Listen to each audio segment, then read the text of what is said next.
উত্তরা নিউজের ক্যামেরা দেখেই বাংলাদেশি ফার্মেসির শাটার বন্ধ করলেন চীনা নাগরিক।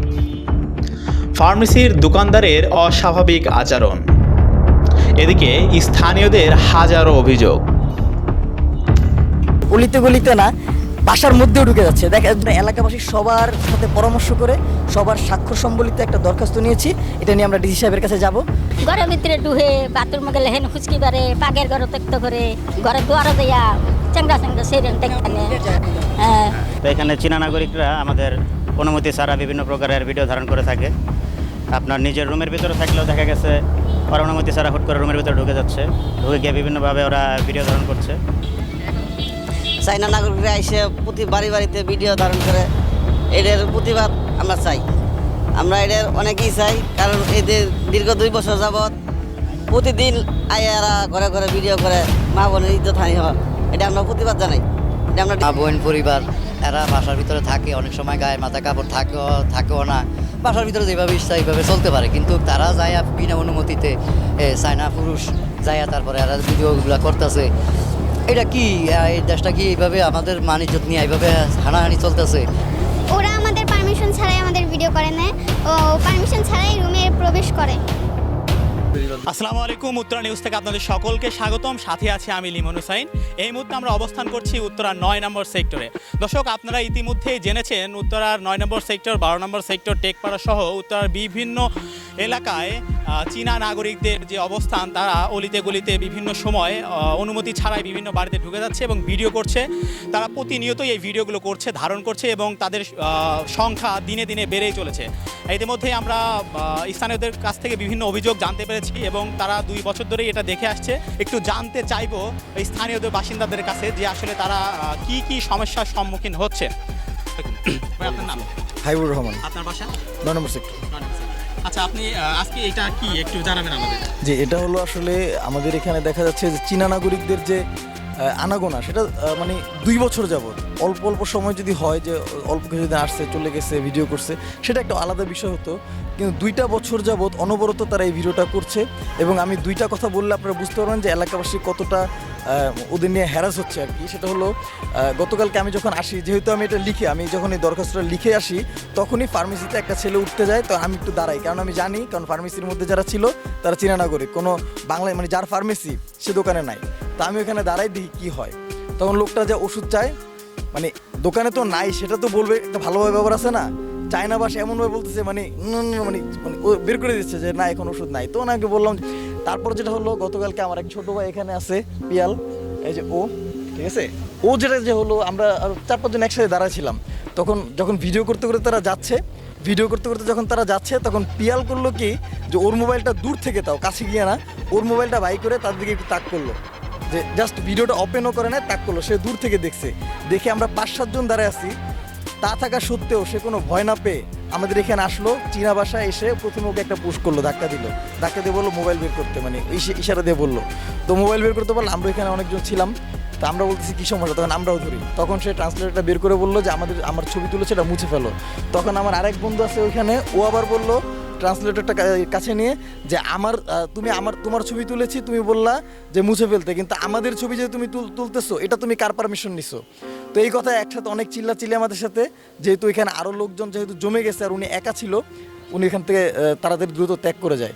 তো ব্যাপারটা হলো যে এই যে সমস্যা, এটা তো আছেই, এর চাইতেও বড় সমস্যা যেটা হলো আমাদের এলাকায়, আমাদের এখানে যারা আমাদের মা বোনরা আছে, তারা আসলে তাদের বাসায়, নিজের বাসায় তো আমরা যেভাবে ইচ্ছা সেভাবে থাকতে পারি, তো তারা যে কাজটা করে শুধু অলিতে গলিতে না, বাসার মধ্যেও ঢুকে যাচ্ছে। যদি এখানে দেখেন, এখানে একটু ঘনবসতি এলাকা, তো এইখানে ঢুকে তাদের কাপড় কিভাবে আছে ওইটা তাদের দেখার কোনো বালাই নাই। তারা কোনো, হ্যাঁ, এই যে একজন কাকাই বলছিল গোসলখানা পর্যন্ত তারা ঢুকে ভিডিও করছে। তো এই জিনিসটা তো আসলে আমাদের একটা উদ্বেগের কারণ। আমরা এই ব্যাপারটা নিয়ে আমাদের যে গোপনীয়তা, এটা লঙ্ঘন করা হচ্ছে আমার মনে হচ্ছে। আর এই কারণে আমরা এলাকাবাসী সবার সাথে পরামর্শ করে সবার স্বাক্ষর সম্বলিত একটা দরখাস্ত নিয়েছি। এটা নিয়ে আমরা ডিসি সাহেবের কাছে যাব এবং তাদেরকে বলবো যে তাদের উদ্দেশ্যটা কি, তারা স্যারকে রিকোয়েস্ট করবো যে তাদের উদ্দেশ্যটা কি, তারা কেন করছে, বা এটা আমরা তো জানি না কোন প্রতিষ্ঠান হয়ে কাজ করছে, সেটা যাতে উনি একটা তদন্ত সাথে এই জিনিসটা আমাদেরকে জানায় যে কারণটা কি। আমার নাম মোহাম্মদ তরিকুল ইসলাম তুহিন। আপনারা ইতিমধ্যে চীনা নাগরিকদের বিভিন্ন নিউজ আপনারা দেখতে পেরেছেন। বিশেষ করে আমাদের এই উত্তর 9 নং সেক্টর পশ্চিম আবদুল্লাপুর আশেপাশে আপনারা ক্যামেরাটা ঘুরে দেখবেন, এটা ঘনবসতিপূর্ণ এলাকা। তো এখানে আমাদের নিম্ন আয়ের মানুষের বসবাস বেশি। তো এখানে চীনা নাগরিকরা আমাদের অনুমতি ছাড়া বিভিন্ন প্রকারের ভিডিও ধারণ করে থাকে। আপনার নিজের রুমের ভিতরে থাকলেও দেখা গেছে ওরা অনুমতি ছাড়া হুট করে রুমের ভিতরে ঢুকে যাচ্ছে, ঢুকে গিয়ে বিভিন্নভাবে ওরা ভিডিও ধারণ করছে।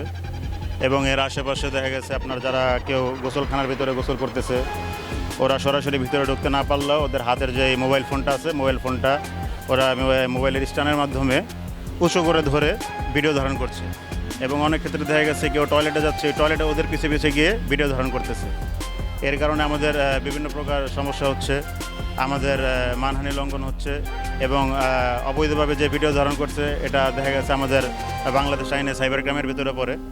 এর জন্য আমরা এই গতকালকে থেকে এই পর্যন্ত আমরা আমাদের এলাকার মানুষের জনসমর্থন নিয়ে আমরা একটা গণস্বাক্ষরের ব্যবস্থা করেছি। এই দেখতে পাচ্ছেন এই স্বাক্ষরগুলো, এলাকার মানুষের সম্মতি নিয়ে আমরা কিছুক্ষণের মধ্যে আমরা আমাদের জেলা প্রশাসকের কাছে আমরা এই আবেদনটা নিয়ে যাব। ওদের বিরুদ্ধে আইনানুগ ব্যবস্থা নেওয়ার জন্য আমরা এলাকাবাসী যারা আছি তারা একসাথে সম্মিলিত হয়ে ওদের বিরুদ্ধে এই ব্যবস্থাটা নেব। আসসালামু আলাইকুম, আমার নাম আব্দুল হান্নান।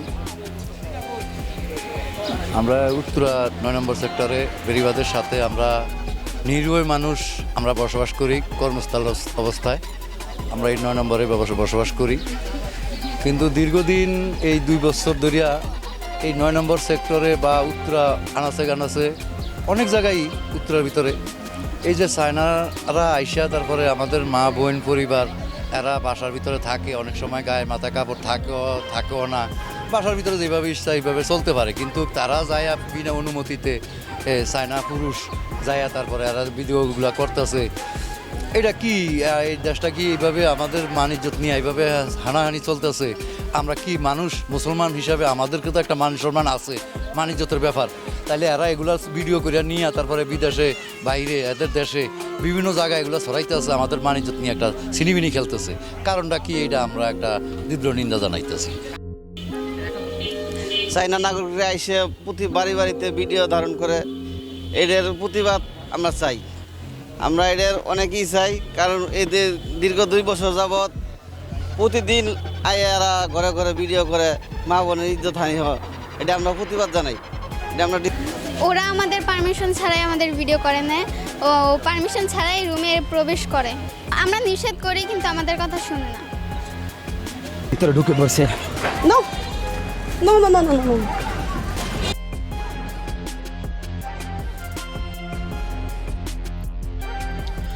দর্শক, এলাকাবাসীর অভিযোগ ছিল চীনা নাগরিকদের সবচেয়ে বেশি আনাগোনা দেখা যায় ফার্মেসির দোকানগুলোতে। সেই তথ্যের ভিত্তিতে আমরাও যাই সজমিনে দেখতে, কিন্তু আমাদের দেখা মাত্রই তড়িঘড়ি করে চীনা নাগরিক বাংলাদেশি ফার্মেসির দোকানের শাটার বন্ধ করে দেয়। পরবর্তীতে স্থানীয়দের হস্তক্ষেপে দোকানের শাটার খুলতে বাধ্য হলেও কোনো প্রশ্নের উত্তর দিতে রাজি নয় চীনা নাগরিক সহ বাংলাদেশি দোকানদার।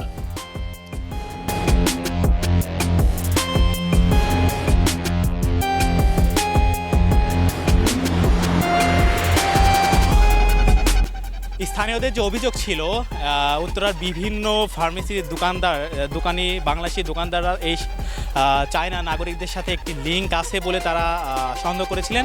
তার ভিত্তিতে আমরা আজকে 9 নম্বর সেক্টরে আসলাম এবং দেখলাম বিভিন্ন ফার্মেসিতে চায়না নাগরিকরা অবস্থান করছে। আমাদের দেখেই কিন্তু তারা দোকানের শাটার বন্ধ করে দিয়েছিল। পরবর্তীতে স্থানীয়দের কারণে তারা আবার শাটার খুলতে বাধ্য হয়, কিন্তু এখানে বাংলাদেশি যে ফার্মেসির দোকানদারকে আমরা প্রশ্ন করলে তিনি আমাদের কোনো প্রশ্নের উত্তর না দিয়ে দোকান থেকে বেরিয়ে যায়। তো দর্শক, এই স্থানীয়রা মনে করছেন যে এখানকার বিভিন্ন ফার্মেসির দোকানদাররাও এই চীনা নাগরিকদের সাথে তাদের একটি সম্পৃক্ততা রয়েছে, কিন্তু আসল কারণটা কি এটা কিন্তু এখনও প্রশ্ন রয়েই গেল। আমাদের এই অবস্থান দেখে অন্যান্য ফার্মেসির দোকানে অবস্থানরত সকল চীনা নাগরিকরাই দোকান ত্যাগ করেন। পরবর্তীতে আমরা অন্য একটি ফার্মেসির দোকানদারের সাথে কথা বলে জানতে পারি অনেক ফার্মেসির দোকানদার তাদের সাথে একটা ভালো লিঙ্ক রয়েছে, তারা এটা তাদের অভিযোগ, স্থানীয়দের অভিযোগ। এই বিষয়ে আসলে আপনার কি বলার আছে? ওরা রাস্তাঘাটে ভিডিও করে সেটা দেখি, সেটা জানি। আর ফার্মেসিতে যারা যেটা করে সেটা হলো তারা বসে ভিডিও করে, বিভিন্ন প্রোডাক্টের বিজ্ঞাপন দেয়। আপনাদের কি এ পর্যন্ত কোনো প্রোডাক্ট বা ঔষধ কিছু দিয়েছে? না, ওইভাবে দেয় না, তারা অনলাইনে সেল করে সম্ভবত। তাদের প্রোডাক্টগুলো কি ঔষধ নাকি অন্য কিছু? বিভিন্ন কসমেটিক্স। দেখতে পেয়েছেন যে এই ফার্মেসিতে একজন মহিলা বসা ছিল। তো ওনাদের জিজ্ঞেস করা হয়েছিল যে উনি ফার্মেসিয়াল সম্পর্কে কী জানে। তো উনি কোনো কথাবার্তা না বলে উনি চলে গেছে। তা আমাদের যতটুকু ধারণা যে এই ফার্মেসিটা একজন পুরুষ মানুষ চালাতো। তো উনি ওনাদের কাছে, এই চীনা নাগরিকদের কাছে ওনার এই ফার্মেসির যে কোনো একটা চাবি ওনাদের কাছে দেওয়া আছে। এই কারণে ওনারা এই শাটার নামায় দিয়ে ওনারা বিভিন্ন প্রকারের আসলে ওনারা কি বৈধ ওষুধ বিক্রি করতেছে না অবৈধ কোনো কিছু করতেছে, এটা থেকে আমরা সবাই অবগত নই, আমরা জানতে পারতেছি না। কিন্তু ওনাদের কোনো প্রশ্ন করলে আমরা কোনো প্রশ্নের উত্তর পাই না। এবং দেখতে পেয়েছিলাম কিছুদিন এই ফার্মেসিটা দীর্ঘদিন বন্ধ ছিল। এই বন্ধ থাকার পরও আমরা আজকে কয়েকদিন যাবত দেখতে পাচ্ছি যে চীনা নাগরিকদের আনাগোনা এখানের ভিতরে বেশি। আপনারা শুধু এক ফার্মেসি না, আমাদের উত্তরা বিভিন্ন ফার্মেসির ভিতরে আপনারা দেখতে পারবেন যে চীনা নাগরিকদের আনাগোনা সবচেয়ে বেশি। ওনারা আসলে এই ফার্মেসিতে বসে কি করছে এটা আমরা কেউই জানছি না। স্থানীয়দের এ সকল প্রশ্ন এবং তাদের অনেকেরই স্বাক্ষর সম্মিলিত অভিযোগপত্রের ভিত্তিতে কি বলছেন প্রশাসক, সেটা জানতেই আমরা যাই উপ পুলিশ কমিশনার উত্তরা বিভাগের কার্যালয়। সেখানে 4 ঘন্টা বসে থাকার পরেও ঊর্ধ্বতন কর্মকর্তার ব্যস্ততা এবং আমরা আগে থেকে তাদের না জানিয়ে যাওয়ার কারণে সে সময় সাক্ষাৎকার দিতে রাজি হন না তিনি।